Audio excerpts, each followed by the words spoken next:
ये किस्सा है तकरीबन 3 साल पहले का। वो भयंकर सर्दियों की काली रात थी। दिल्ली जैसे शहर में सर्दियों की रातें अकेले नहीं आती। वो साथ लाती हैं बर्फीली हवाएं, घना कोहरा और कभी कभी कुछ ऐसी अनहोनी हो जाती है जिसकी हम कल्पना भी नहीं कर सकते। उस दिन मेरी कार सर्विसिंग के लिए गई हुई थी। तकरीबन शाम 7 बजे मुझे सफदरजंग एन्क्लेव से मयूर विहार जाना था, अपने एक पुराने दोस्त रोहन के घर डिनर करने। ये अच्छा हुआ कि मेरे पड़ोसी ने मुझे लिफ्ट दे दी। रोहन से सालों बाद मिला था। उसकी बहुत ही खूबसूरत वाइफ और 2 साल की क्यूट सी बेटी, उनसे भी फर्स्ट टाइम मिलकर बहुत अच्छा लगा। ड्रिंक और डिनर करते, गप्पे मारते कब 12 बज गए पता ही नहीं चला। बीच बीच में ख्याल आ रहा था, आज मेरे पास कार नहीं है, थोड़ा जल्दी निकल जाना चाहिए। मगर दोस्त से 5 साल बाद मिला था, सो मन नहीं किया। खुद को यही समझाता रहा, किसी न किसी कैब सर्विस से कन्वेयंस अरेंज हो जाएगा, सो जस्ट चिल। फाइनली उसकी प्यारी सी हैप्पी फैमिली को गुड नाइट कहकर मैं नीचे पार्किंग में आ गया और मोबाइल ऐप से कैब बुक करने लगा। 15 मिनट बीत गए। स्ट्रेंजली कोई कैब ही नहीं मिल रही थी। तभी याद आया, ओह, आज तो डेली न्यूज में कैब ड्राइवर्स की स्ट्राइक की खबर थी। ओह शिट, पहले क्यों याद नहीं आया? थोड़ा जल्दी निकल लेता। रोहन को कहूं ड्रॉप करने के लिए? नहीं यार, बहुत देर हो गई है, उसका रूटीन डिस्टर्ब होगा। फाइनली मैंने किस्मत के भरोसे सड़क पर चलना शुरू कर दिया, इस उम्मीद के साथ कि जैसे ऊपर वाले ने आते हुए लिफ्ट अरेंज करवा दी थी, ऐसे ही क्या पता जाते हुए भी कुछ करा दे, कोई लिफ्ट या ऑटो। बाहर इतनी सर्दी थी कि मेरी सांसें भारी हो रही थी। हथेलियां लेदर जैकेट की पॉकेट में भी सुन्न होने लगी थी। बीच बीच में अकड़ी हुई उंगलियों से अलग अलग कैब सर्विसेज, ट्रैवल एजेंट के नंबर डायल कर रहा था। शायद कोई जुगाड़ हो जाए। इससे कोई फायदा तो हुआ नहीं, लेकिन नुकसान जरूर हो गया। इस तन्हा रात का मेरा अकेला साथी, मेरा फोन पूरी तरह डिस्चार्ज होकर डेड हो गया। तो अब यह तय था कि मैं खुद किसी की मदद तक नहीं पहुंच सकता था। वापस जाने के जरिए की खोज में घंटा भर बीत गया था। मैं तकरीबन 3-4 किलोमीटर चल चुका था। सड़क पर जो 1-2 लोग आते जाते दिख रहे थे, वो भी दिखने बंद हो गए थे।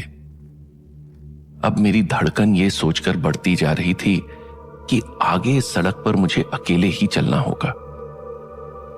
उस कब्रिस्तान को अकेले ही पार करना होगा जहां हजारों जिस्म दफन हैं और शायद रूहें भी।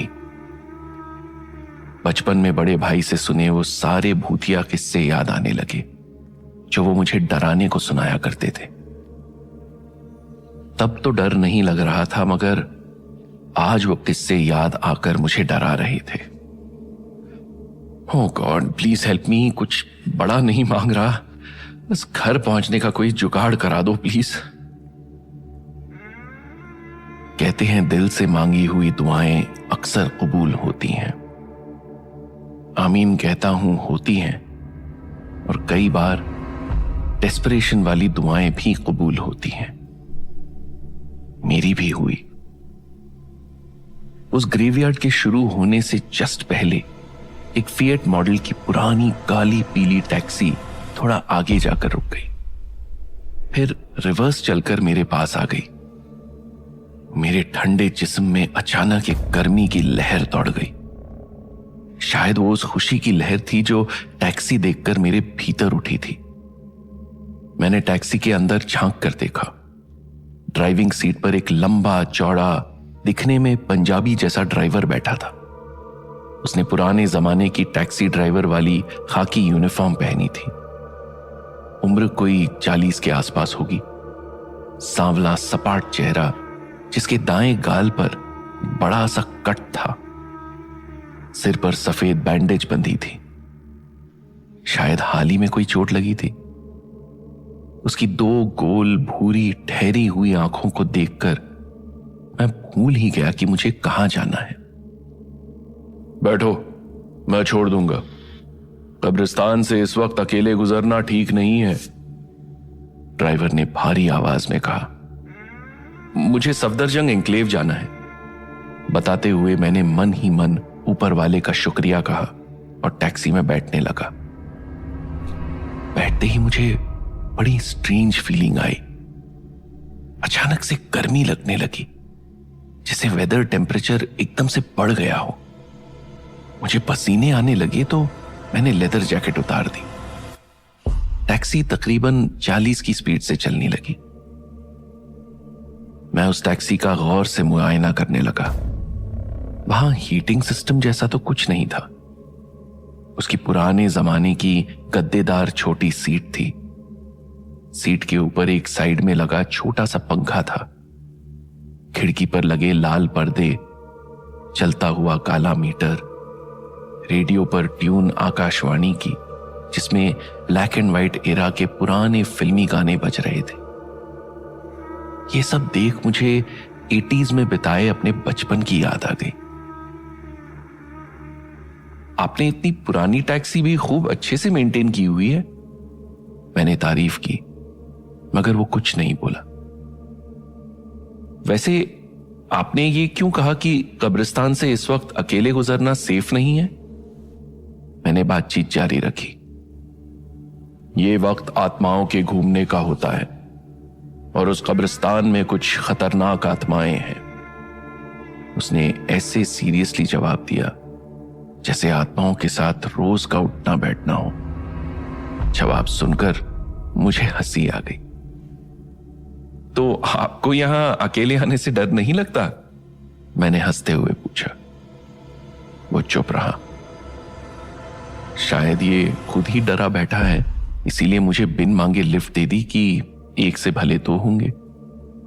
मैं ये सोचकर हंस पड़ा और अपना ये जवाब मुझे लॉजिकल भी लगा। मुझे खाली सड़क पर भी उसकी स्लो ड्राइविंग से झल्लाहट हो रही थी। थोड़ा स्पीड बढ़ा लो यार, मैंने टोका। तेज स्पीड से एक्सीडेंट हो जाते हैं। उसकी आवाज में एक डर था। शायद हाल ही किसी एक्सीडेंट से गुजरा है। गाड़ी के दरवाजे पर भी तगड़ा डेंट है। चलो कोई नहीं, पहुंच ही जाएंगे कभी ना कभी, मैंने खुद को समझाया। तकरीबन 30 मिनट बाद उसने जोर से ब्रेक मारते हुए टैक्सी रोकी। मैंने सामने दाएं बाएं देखा तो कुछ नहीं था। पलक झपकते ही पता नहीं कहां से एक 16-17 साल का लड़का आ गया और टैक्सी में झांकते हुए बोला, भैया सरोजनी गवर्नमेंट स्कूल ड्रॉप कर देंगे क्या? मेरी स्कूल बस छूट गई है। बैठो, ड्राइवर ने उसे बिठा लिया। वो लड़का मुझे कुछ अजीब लग रहा था। वो स्कूल यूनिफॉर्म में था। इस वक्त रात के 1:30 बजे। इस वक्त कौन सा स्कूल चलता है? उस लड़के की यूनिफॉर्म, बैग, हेयर स्टाइल ऐसे थे जैसे वो आज का नहीं, कोई 30 साल पहले का स्टूडेंट हो। और ये देखकर तो मैं दंग रह गया कि इतनी सर्दी में भी उसने कोई स्वेटर वगैरह नहीं पहना था। उसकी शर्ट और माथा पसीने में ऐसे भीगे थे जैसे कब से चिलचिलाती गर्मी में खड़ा हो। लड़के के बैठते ही टैक्सी चल पड़ी, मगर मुझे अपनी तबीयत कुछ खराब लगने लगी। मुझे टैक्सी में बेहद सफोकेशन होने लगा। मैं विंडो ग्लास नीचे करना चाह रहा था, मगर वो जैम था। तभी रेडियो पर गाने के बीच में एक ऐड आया। अरे, ये ऐड तो मैं बचपन में सुनता था, ये अब भी आता है क्या? इस पुरानी आउटडेटेड फिएट टैक्सी में पुराने गाने और एडवर्टाइजमेंट सुनते हुए लग रहा था जैसे मैं आज के नहीं बल्कि 30 साल पहले के किसी सफर में बैठा हूं। ऊपर से वो लड़का, मुझे थोड़ा डर लगने लगा था। कुछ ही मिनट में ड्राइवर ने एक पुराने स्कूल के बाहर टैक्सी रोक दी। उस लड़के ने ड्राइवर को 2 रुपए दिए और उतर गया। मैंने देखा लड़का स्कूल की बिल्डिंग की ओर बढ़ा और देखते देखते कोहरे में गायब हो गया। स्कूल के गेट पर ताला था, वहां कोई नहीं था, तो वो लड़का गया तो गया कहां? बस 2 रुपए लिए आपने? मैं हैरान था। हां, यही रेट है तो यही लूंगा ना, कहते हुए ड्राइवर ने गाड़ी आगे बढ़ा दी। वो सरोजनी नगर के एक पुराने मैदान के सामने फिर से रुका। मुझे याद आया 2 साल पहले तक यहां सरकारी अपार्टमेंट हुआ करते थे, फिर उन्हें गिरा दिया गया था। तब से यह जगह यूं ही खाली पड़ी है। अंधेरा बहुत गहरा था, दूर दूर तक कोई नजर नहीं आ रहा था। मैं सोच ही रहा था इसने यहां टैक्सी क्यों रोकी। तभी उस अंधेरे को चीरते हुए 2 झुर्रीदार बूढ़े चेहरे टैक्सी की फ्रंट विंडो पर दिखे। वो कोई 80 साल के आसपास का सीनियर सिटीजन कपल था। बेटा, हमें सफदरजंग हॉस्पिटल जाना है, उस बुजुर्ग ने कहा। दोनों दिखने में काफी बीमार लग रहे थे। ड्राइवर ने अंकल को आगे बिठा लिया और उनकी पत्नी पीछे मेरे पास बैठ गई। आंटी अपने पति से कुछ ना कुछ पूछ रही थी। घर का दरवाजा तो ठीक से बंद किया ना? इन सरकारी घरों का कोई भरोसा नहीं। और गैस भी चेक कर ली थी ना? सारी रिपोर्ट लिख ली? वो दोनों मुझे ऐसे इग्नोर कर रहे थे जैसे मैं वहां था ही नहीं। डॉक्टर को फोन कर लिया था ना? उन्होंने फिर से पूछा। ओह, भूल गया। हमेशा ऐसे ही करते हो आप, कोई काम ठीक से नहीं करते। वो कांपती आवाज में डांटने लगी। बेटा, दाईं ओर एक पीसीओ आएगा, वहां जरा गाड़ी रोक लेना, एक फोन करना है। आंटी ने ड्राइवर से गुजारिश की। स्मार्टफोन के दौर में पीसीओ? इन लोगों के पास मोबाइल नहीं है क्या? मैं सोच ही रहा था कि ड्राइवर ने दाईं ओर लेकर टैक्सी रोक दी। चाहिए, सामने से फोन कर लीजिए। वो बुजुर्ग टैक्सी से उतर गया, मगर मुझे तो वहां दूर दूर तक कोई पीसीओ नजर ही नहीं आ रहा था। वो आंटी जोर जोर से खांस रही थी। मैंने उन्हें पानी ऑफर किया, मगर वो मुझे पूरी तरह इग्नोर कर रही थी। मैंने उन्हें ध्यान से देखा। उनके हाथ में किसी डॉक्टर का लिखा प्रिस्क्रिप्शन था। ये क्या? प्रिस्क्रिप्शन पर ये कौन सी तारीख है? 7 मई 1982? 1982? इतना पुराना प्रिस्क्रिप्शन? पीसीओ? लगता है आज कुछ ज्यादा ही चढ़ गई। शायद मैं सेंस में नहीं हूं। कैसे कैसे इल्यूजन हो रहे हैं, जैसे किसी पुराने सफर का हिस्सा बन गया हूं। तभी मेरी नजर उनके पैरों पर पड़ी। मैं सदमे में आ गया। अरे ये क्या? इनके पैर तो उल्टे हैं। तो क्या ये भूत है? मैं बुरी तरह डर गया। चिल्लाना चाह रहा था, टैक्सी से उतरकर भागना चाह रहा था, मगर जैसे मेरा खुद पर कोई कंट्रोल ही नहीं रह गया था। What the hell is going on? मैं हिल क्यों नहीं पा रहा हूं? क्या मुझे स्लीप पैरालिसिस हुआ है? क्या ये कोई सपना चल रहा है जो मैं टैक्सी में बैठा नींद में देख रहा हूं? मैं जितना समझने की कोशिश कर रहा था उतना उलझता जा रहा था। हालात मेरे काबू में नहीं थे। वो अंकल टैक्सी में आकर वापस बैठ चुके थे और मैं डरा सहमा सब कुछ चुपचाप देख रहा था।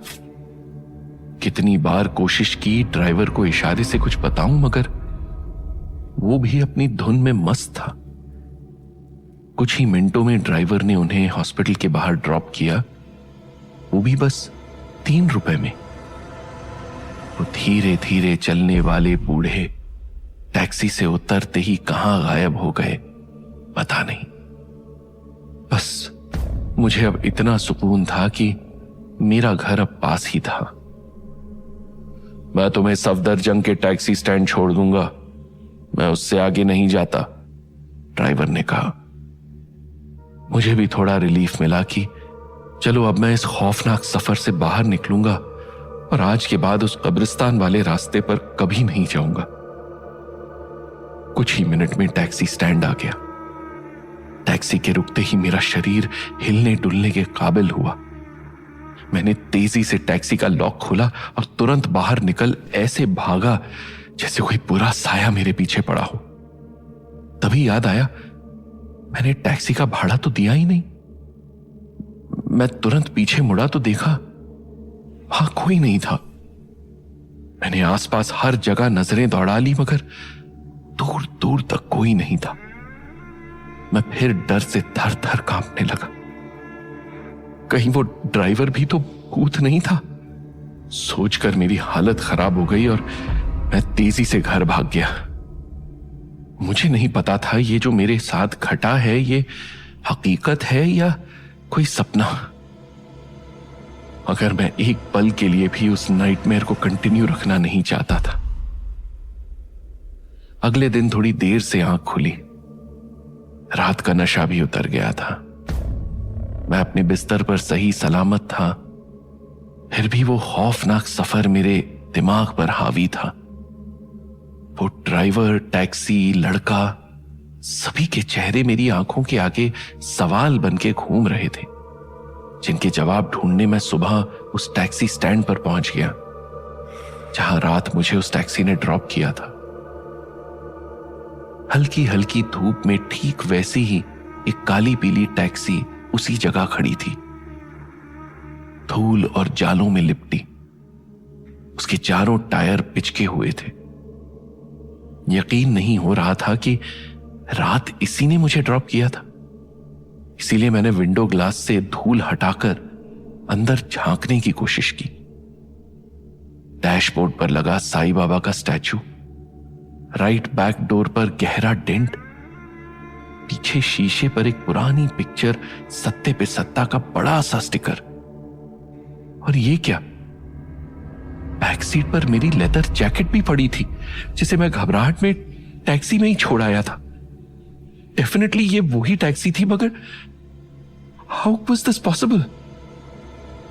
बहुत पूछताछ करने पर पता चला कि ये सालों से यहां ऐसे ही खड़ी है। इसके बारे में सिर्फ इस टैक्सी स्टैंड का मालिक ही कुछ बता सकता है। फाइनली मैं टैक्सी स्टैंड के मालिक से मिला। वो 80 साल के एक सरदार जी थे जो थोड़ा झुक कर चल रहे थे। वो बोले, ये टैक्सी 30 साल पहले मंगल सिंह नाम का आदमी चलाया करता था, मगर एक एक्सीडेंट में उसकी मौत हो गई थी, तब से यहीं खड़ी है। वैसे तुम इतनी पूछताछ क्यों कर रहे हो? क्योंकि इस टैक्सी ने रात मुझे यहां ड्रॉप किया था। ये तो हो ही नहीं सकता। जरा हालत देखो इसकी, ना इसमें पेट्रोल है ना इसकी मेंटेनेंस हुई है। वैसे भी ये भूतिया गाड़ी है, इसे जिसने चलाने की कोशिश की उसका कुछ ना कुछ बुरा हो गया, इसलिए इस सालों से ऐसी ही खड़ी है। ये मंगल सिंह दिखता कैसा था? क्या उसके दाएं गाल पर एक बड़ा सा कट था? मेरे सवालों के जवाब अभी भी अधूरे थे। सरदार जी सोच में पड़ गए। पहले तो नहीं था, लेकिन उस एक्सीडेंट में उसका दायां गाल कट गया था। सिर से भी बहुत खून बहा था बेचारा। यानी मंगल सिंह की आत्मा ने सच में मुझे यहां ड्रॉप किया। यह सोचकर ही मेरे पूरे जिस्म में खौफ की सिरहन दौड़ पड़ी। आप मुझे मंगल सिंह के बारे में कुछ और बता सकते हैं? I mean, वो एक्सीडेंट कब हुआ, कैसे हुआ? यही कोई 1982 की बात है। वो कहीं से सरोजनी नगर आ रहा था। टैक्सी में एक स्कूली लड़का और एक बुड्ढा बुड्ढी भी बैठे थे, मगर रास्ते में टैक्सी एक ट्रक से टकरा गई। तीनों सवारियां ऑन द स्पॉट मर गई, मगर मंगल सिंह में थोड़ी सांसें बची रही। मैं उसे अस्पताल मिलने गया था तो मरते हुए बस यही कह रहा था, आज उस लड़के का इम्तिहान था, उस दोनों बुजुर्गों को अस्पताल जाना था। काश ये एक्सीडेंट उन्हें ड्रॉप करने के बाद हुआ होता, और इसी दुख के साथ वो भी चला गया। सरदार जी बोल रहे थे और मैं सोच रहा था, इसीलिए रात को मंगल सिंह उन्हें ड्रॉप कर अपनी अधूरी इच्छा पूरी करता है। मैं तो यूं ही उसके आखिरी सफर का हिस्सा बन गया। मन में ढेरों उलझने लिए मैं वापस घर की ओर लौट रहा था। तभी मुझे अपने पीछे तेज चलती सांसें महसूस हुई। लगा जैसे किसी ने बाएं कंधे पर भारी हाथ रखा हो। कानों में फुसफुसाहट सुनाई दी। तो आज रात भी सफदरजंग एन्क्लेव ही छोड़ू ना।